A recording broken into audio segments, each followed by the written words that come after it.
Blau. This dude always just seems to make a play, man. Yeah. Like, What the hell was that? Put it up over here just like George Washington came down the Potomac just like that. I'm coming in there just like that, baby.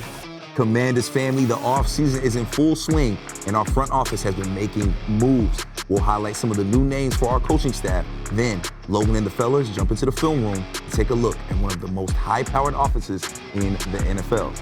Then, our crew starts recapping position groups from this season, and we kick things off with the tight end room. And to end the show, we got some highlights for you from this past season. Stay tuned to see what play made the top spot. All that and more right now on Command Center.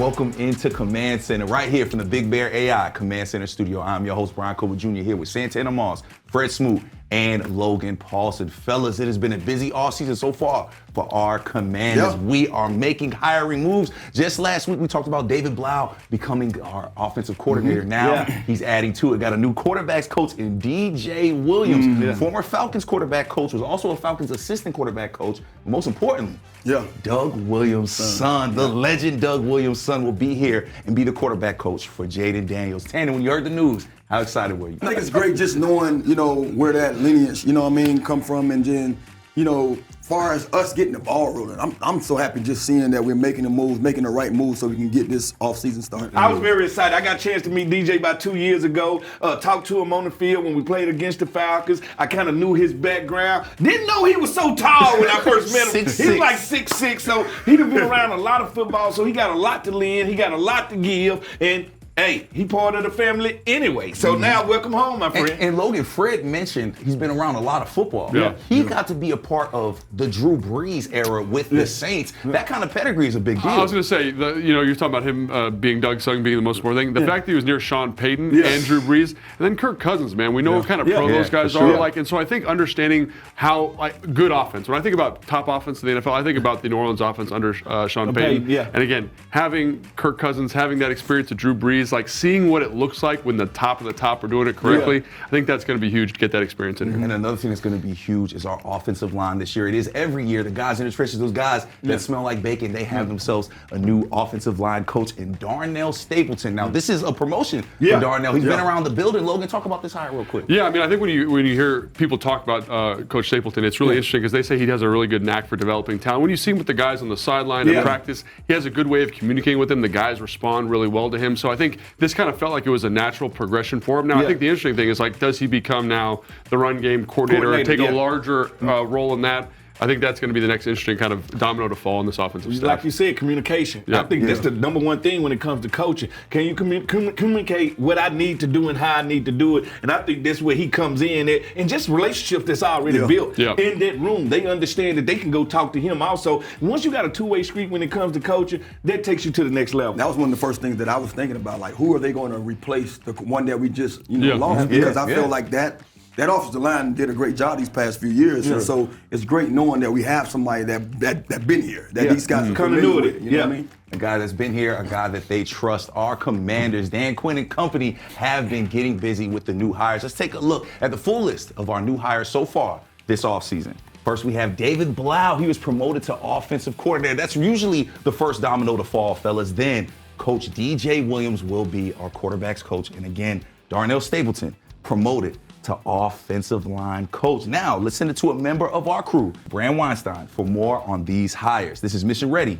powered by Big Bear AI. Mission Ready AI for a rapidly evolving world. Thanks, Brian. This feels like more of a reboot than a rebrand with the elevation of David Blau as the offensive coordinator here. It allows for the team to retain some of the language that they had in the past, so they don't have to really change everything, and it will retain parts of the offense that were thriving when everybody was healthy, which was rare last year. The Commanders were a top 5 rush offense a year ago, so incorporating some more of the rush concepts that maybe Blau learned in his time in Detroit feels a little bit relevant here. And thus the elevation of all of the larger roles for the offensive line coaches that were retained here makes a lot of sense too, especially when you take into consideration the development of rookie Josh Connerly. The lone outside hire, which I think is really the most intriguing one, is DJ Williams as the quarterback coach. It is someone who's going to work directly with Jaden Daniels in his development as a player. It's an underrated, huge hiring for this team in the offseason.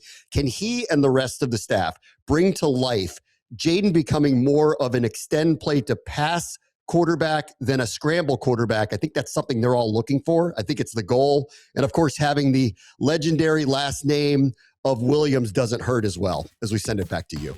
That was the voice of the Commanders, Bram Weinstein. It is going to be a busy offseason for our Commanders as we've seen our offensive coaching staff slowly come together. Our new offensive coordinator, David Blau, gained a ton of experience under offensive-minded coaches, including Cliff Kingsbury, Bears head coach Ben Johnson, and Vikings head coach Kevin O'Connell. Now, last week, Logan broke down some of Ben Johnson's play calling and some of the similarities we may see from a Blau offense. Him and the fellas are back in the film room to break down some of the similarities our new offense could have to the system the Vikings run under head coach Kevin O'Connell. This is your best seat in the house, presented by SeatGeek. The most disruptive idea in ticketing, a ticket that works. Expect the expected. SeatGeek.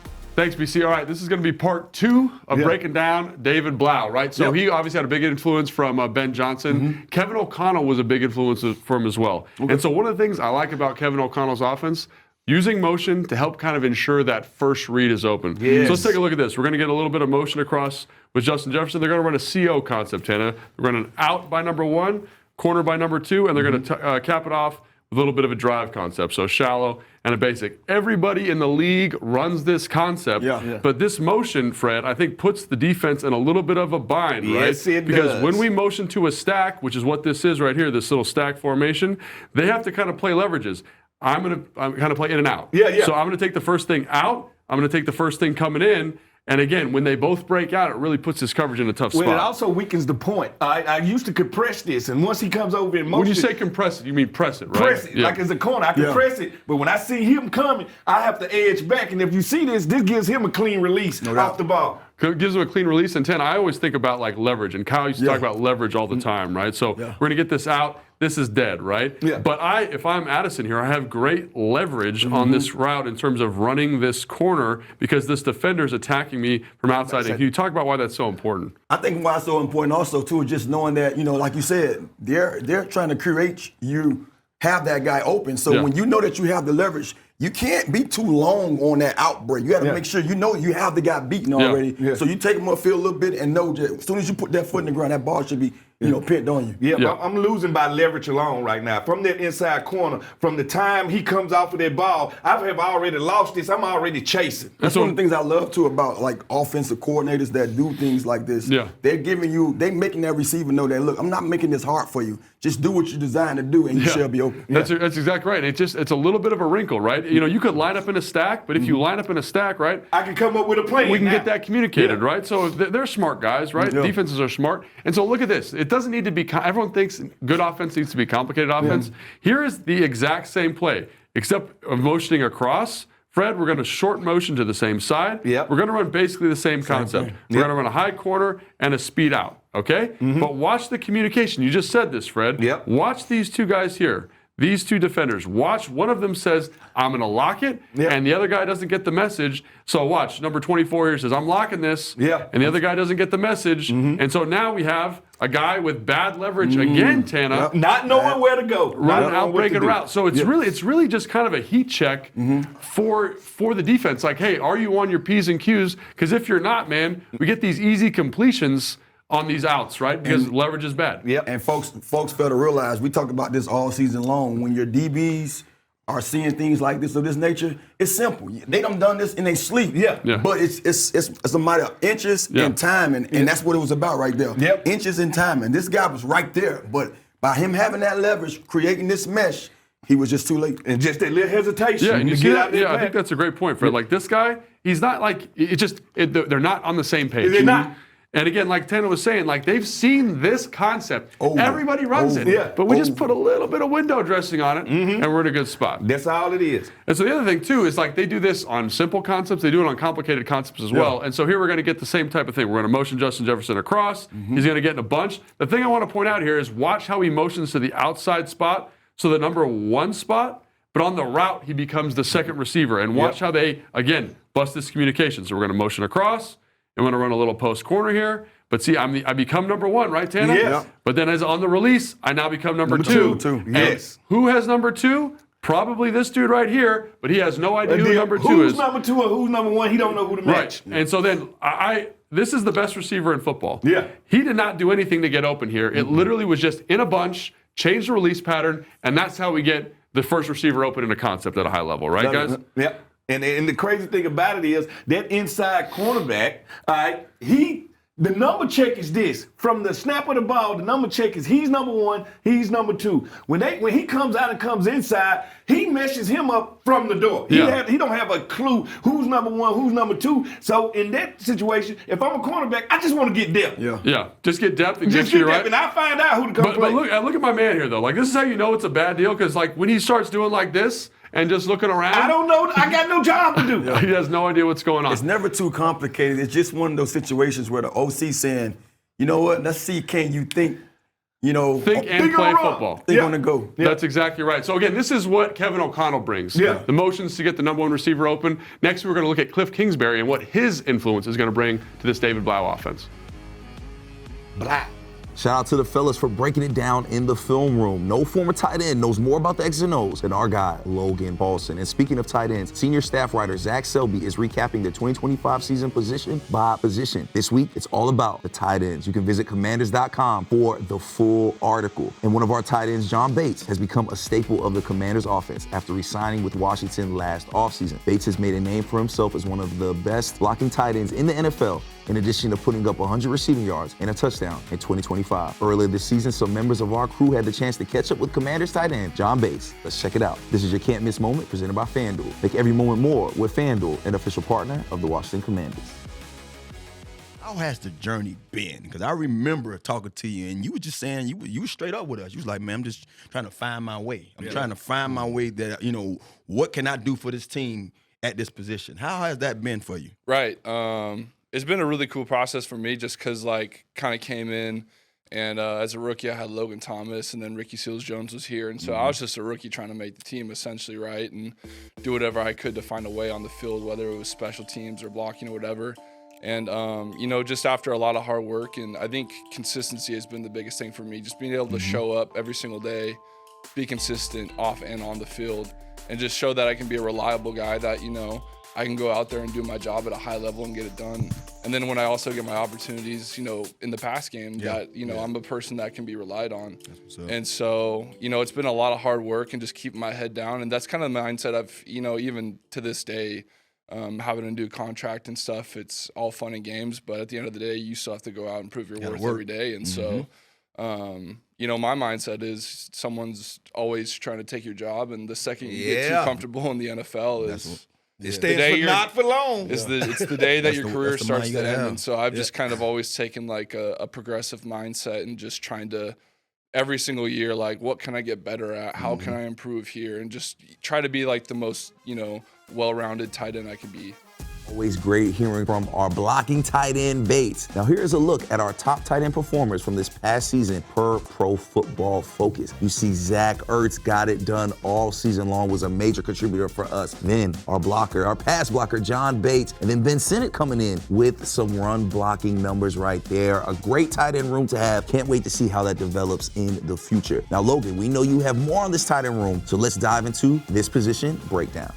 It is time for Securing the W, presented by Hercules Fitz. Security in every job. And we know he's a free agent. We understand that he's dealing with an injury, but we have to give love to Zach Ertz if we're talking tight ends, right, Logan? Because we talk about Bobby being that ageless wonder. Zach Ertz was that as well, that safety blanket for 3 different quarterbacks. How great was it to see Zach Ertz be able to still find ways to make plays at his age? I mean, I think honestly, for me, I coach still, and it totally changed my perspective on what you can do as a route runner and what's important, what's impactful as a route runner. And to see him kind of just slowly evolve and change his game over the course of his career and always manage to stay relevant. think it was tremendous. And again, like his professionalism, his leadership, it was all at the forefront here. His work, like how he worked in practice, how he prepped every day.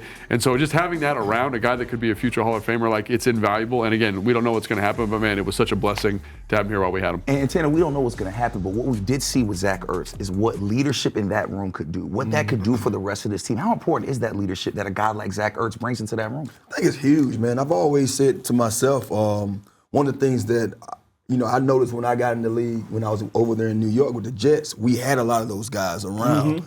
And then slowly you saw a lot of teams kind of get away with not wanting to have that much veteran leadership. I think it's key. That's why I love the fact that, Dan was, he allowed those guys to still be around. But he's not allowing these guys to be around. He got guys here that's going to still be able to go out there and play, contribute. And I think that's what Zach did. Zach did more than just contribute. He went out there and was, at one point, our number one receiver, our number one target. So it was huge for us, big time. And he definitely knew how to step into his role, whatever was asked of him. And another guy that did that, Fred, was John Bates. We heard from him a little earlier, really making a name for himself as one of the best blocking tight ends, if not the best blocking tight end in the NFL. The only thing I disagree with when it comes to John Bates is he did not like the nickname that I gave him. He gave it a 7, right? I'm saying he gave it a 7, but it was supposed to be a 10. People check in, never check out. I love what John Bates do. He's strong at the point of attack. He's a tight end that you can run behind. He's a guy that actually does better in space than you think he does when it comes to blocking. I love John, and I love what Senate is learning from John Bates. Like, I always tell people, when it comes to a veteran, we don't have to play the same for me to learn something from you. I can learn your mental approach. I can learn how you study. I can learn something for you. So I thought overall it was a good room, and I thought all of them had their independent things that they did good. And Logan, when you look at the young guys like Senate, when you look at the young guys like Yankoff, Fred has a point. Learning from guys like Zach Ertz, learning from a blocker in Bates is very valuable. When you look at the development we saw from them young guys, particularly Senate, what did you see there?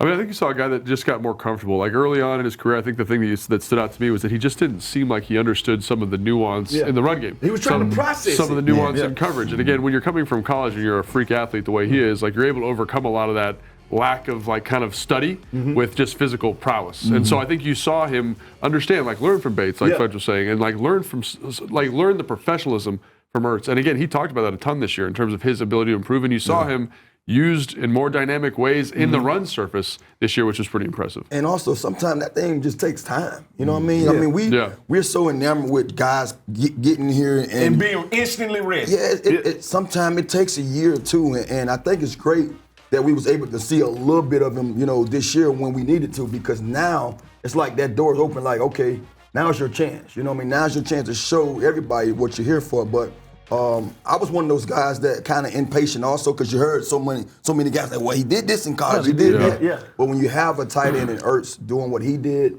you can't rush the process. So I'm happy that he's going to finally get his chance. What a 2025 for our tight end room. And there's a lot of position groups to dive into. But speaking of 2025, fellas, the NFL dropped some of their favorite plays from each NFL team. And of course, the Commanders had a few good ones. Let's check it out. Now let's take a look at Top 5 presented by UA Local 5 Plumbers, protecting the health of the nation's capital since 1890. And this first play goes to our year 2 guy, Tanner, Luke McCaffrey.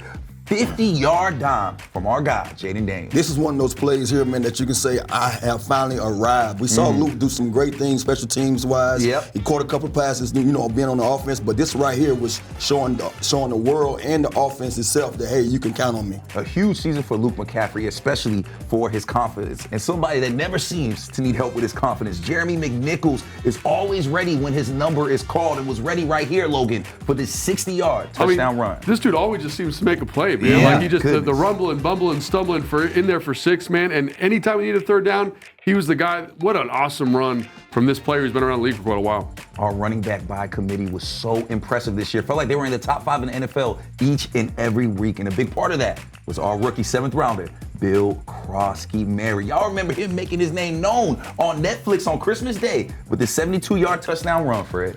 Dollar bill, y'all. Listen, did you get the tags on that truck that just ran through there? Listen, this kid right here showed y'all, I'm a home run hitter. I can do it. Just give me the ball, get out my way, and I'm going to strike the band up. This guy right here, we haven't had a true home run hitter in a while, and Dollar Bill is all that in a bag of chips. And Tanner, when in doubt, when you're on prime time in Kansas City, you give the ball to 1-7 Terry McLaurin as he makes this Tony toe tap touchdown right in the end zone. I mean, it's one of those things, man, when you have a guy like Terry, man, like, we've been talking about, like, is he healthy enough? Yeah. And I think this is one of those games, man. He showed the world, man, yeah, I'm back. So give me what I do, and I'm going to go out here and make the plays. Man, our offense looks so much different with Terry McLaurin. And our offense got another boost from a young guy in Treylon Burks, who had this one-handed touchdown grab heard around the world. Shades of Odell Beckham Jr. there, Fred. Same 13 again. Listen,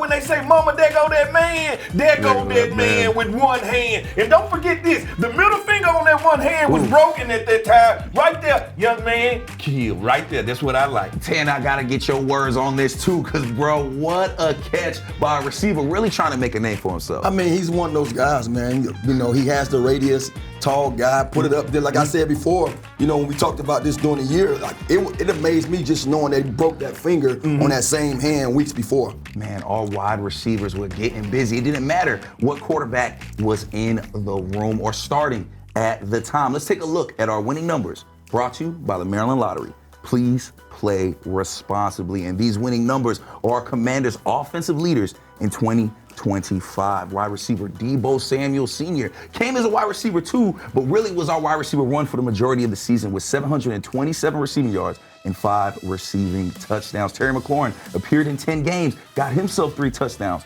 Running back Bill Krosky-Merritt, over 800 yards and 8 touchdowns in his rookie season. And then, of course, running back Chris Rodriguez Jr. added 6 touchdowns of his own. And some more news for the Commanders. The new stadium renderings have dropped. And fellas, here they are. The renderings for the new stadium at RFK's former site. Fellas, this looks good right here. Now, I don't know many ways to roll out a stadium better. Now, these are just renderings, however, a lot of reason to be excited, guys. This is sweet, man. This is sweet. This is nice because I think it's a part of the future, the present, the past, the architect. It fits in with the architect of the city. Fred, what are these buildings up here, Fred? No, this is extra stuff. This is restaurants. This is hotels. This is green space. Maybe this a club is or two? Sports field. This is everything that you want. What they're doing here is, this is not just a stadium. They're building a small city over here. This is gonna have all the amenities that you can even dream of, and you're gonna have so many different ways to get there. I think this is gonna be special right here. This is gonna change how they build stadiums in the NFL. And when we were talking earlier, we were talking about limestone and all this kind of stuff going on. Like it fits the aesthetic. It fits the aesthetic of the city. Yeah. Same stone that's built with the George Washington Memorial, the Lincoln Memorial. Dude, it would be used to be the stadium. He's locked in. Fred helped him render this season, Fred. You were part of the creation of this. Now, fellas, Tanner said a really cool thing during the production meeting about how this is like another monument in itself. Yes. And to your guys' point, that's the vibe, right? This is DC right here. When I think of a stadium in Washington, D.C., this is what I think of. This is the medium between futuristic and historical. All right, so like they have that. Even the shape like harkens back and the pillar. It's great, man. Yeah, it's most definitely. Yeah, I can't wait, man. Man, we cannot wait to be there. We will all be there when the time comes. Again, these are just renderings, so nothing is final. However, it is something to be excited for if you are a Commander fan. And something else to be excited for. Logan Paulson is hitting the road. You're headed to the what, Shrine Bowl? Shrine Bowl, Senior Bowl. We're doing both. Fred, you want to come? Man, come on, man. Fred, you talking about it. I said, you want to come to the bowl? He was like, no, thank you. Fred, don't miss him too much. Logan will be talking to us from Momo out in the Shrine Bowl next week, but it'll just be me, Tanner, and Fred Smoot. Until next time, I'm your host, Brian Cooper Jr. here with Santana Moss, Fred Smoot, Logan Paulson, who's headed to the Shrine Bowl. We'll catch y'all next week.